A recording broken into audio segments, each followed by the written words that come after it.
I think the big thing there is Amy, Ricardo, Troy, and Casey went out that night, right? Yes. Okay, so we're establishing that's a core group of friends. That pretty much. we're aware of. I mean, she obviously was going other places when she said she was at work. Okay, so from there, we zip all the way to the 24th of May, because significant is that's where you, Casey, and Troy first met Tony. Yes. Tony's last name? Lazaro.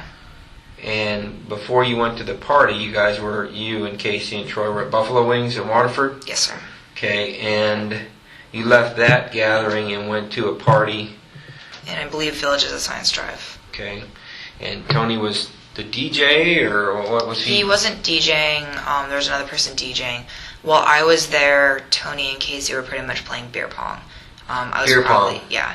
I was probably only there for maybe 45 minutes. What is beer pong? Beer pong is a game where you set up a triangle of cups on two opposite sides of a table, and you try and throw a ping pong ball into the cups. If you make it in, the opposing team has to drink that cup, and the first team to knock out all the cups wins.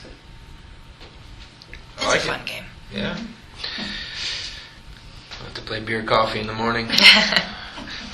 Coffee pong.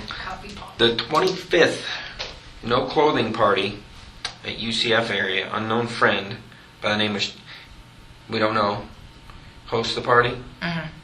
I know some of the names of the people there, but I'm not quite sure who actually lived there. And there was a run-in at the time with a guy named Brandon. Yes. That she claimed she had a miscarriage with, and it was a very emotional run-in, and she was very, very, very upset. You, Troy, and Casey went to that party? Yes, sir. In Casey's car? Yep. And that was a long, drawn-out event? Yes. Crying? Crying. She was missing for an hour and a half? Yeah. Okay. Alright, if we need to get more of that, we'll come back and get that.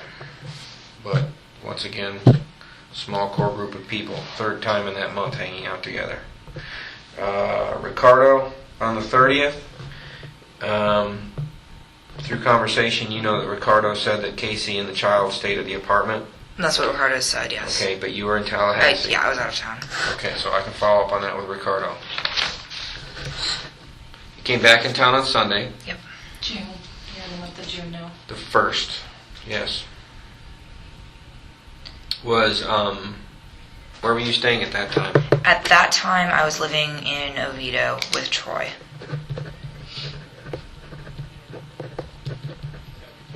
Okay.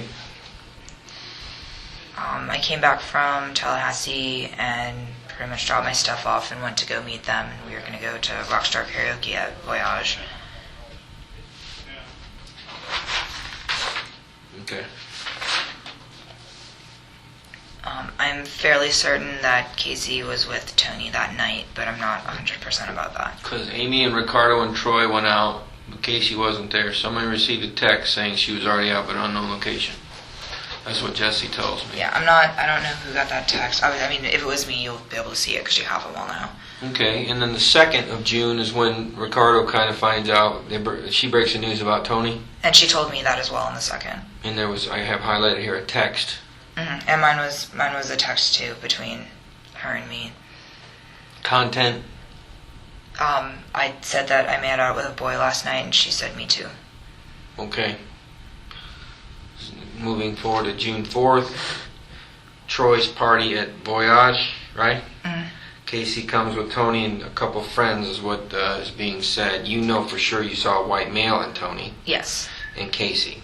No, unknown who the fourth person may have been. No, but they were there for a very short period of time while I was there. Amy, Ricardo, Troy, friends at Troy's birthday party. Mm-hmm.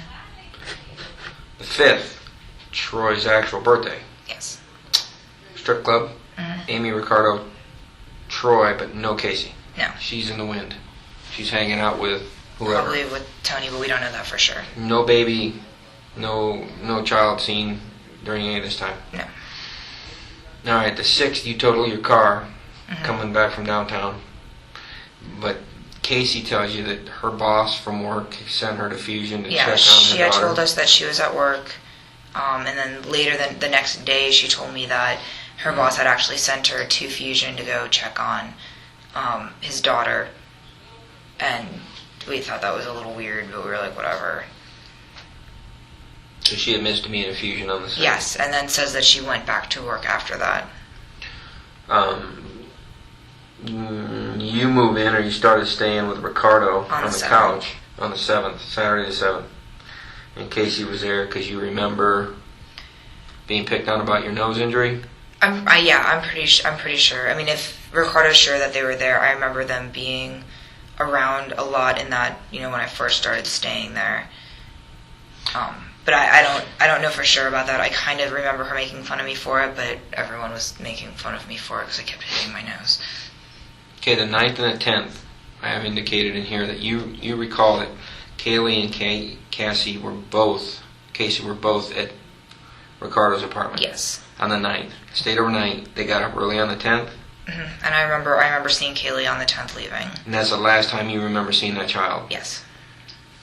And even hearing her on the phone or anything. That the 10th is the last time you can recall any contact. Thinking back, I don't know for sure at all, but there's a little bit of me that thinks that I may have heard Caylee in the background on the 13th, but that still fits with the 15th being the last time that she was seen.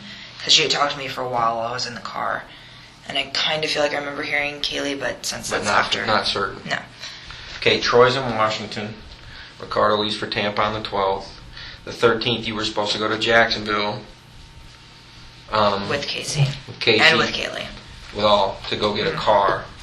Tell me about why you went by yourself. I text messaged her at about 6 to 6:15 in the morning to make sure that she was still awake. And she text messaged me back that she was on the way to the hospital with her dad, and she would, let me know what was up when she could. I waited a little while. I started researching what I could do to get myself up there because I had to go buy a car. And finally heard back from her that, her dad had a little mini stroke. It wasn't anything serious, but blah, blah, blah. And at that point, I had already pretty much booked my car. I don't remember the exact timeline of how everything worked because I was kind of freaking out at the time. And I was also worried for her dad, who never had any problems at all. And I was like, honey, don't worry about it. Take care of your family. I'm pretty sure most of this was through text messages, so it should be stuff that you guys have now. I was like, take care of your family. I will get myself up there. Don't worry about it. She called me a couple hours later while I was driving, right after I'd gotten to Jacksonville, and I was trying to find the place to return the car at, because that was a whole balloon in and of itself. And she talked to me for a while, probably mostly about, the lie about her dad and the story that it had happened before and blah, blah, blah, and then probably just about our housing situation is probably what that conversation was. Okay. You went to Jacksonville alone? Yes. Rental car? Yeah, I rented a car, I returned it up there, and then went with my uncle to do the title transfer, and then he took me to the shop that the car was at where he was, just getting some stuff checked out. Exchanged keys, gave him the check, hugged, took me to a gas station. Came back to Orlando. Came back to Orlando.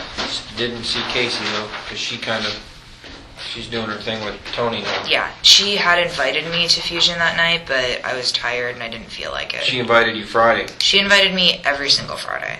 I never wanted to go because I don't like the music that they play there. I know what kind of music it is, and it's not a place that I would have fun at.